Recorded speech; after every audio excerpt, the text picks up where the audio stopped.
Make sure you find positive answers to this question before making any investment decision as a beginner of real estate investment. One of the very best ways to avoid bad investment decision as a real estate investor is to find reasonable answers to this question as at the commencement of the investment, so that you will know either to proceed with the investment or you should step back. You need to ask yourself some reasonable questions like, why do I want to invest in this landed property? Is the property located in my preferred location? What is the purpose of this investment? What are the potential costs associated with this investment? Is the property in good condition? What are the risks associated with this investment? What are the potential for appreciation and depreciation of this investment? So these are some questions you need to ask yourself, and make sure you find reasonable answers to this question before making any investment decision.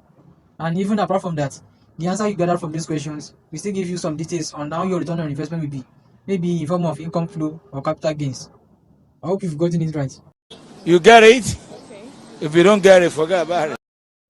Thank you for your time. I'm Adibisi Aming, known as 5G. See you in my next video.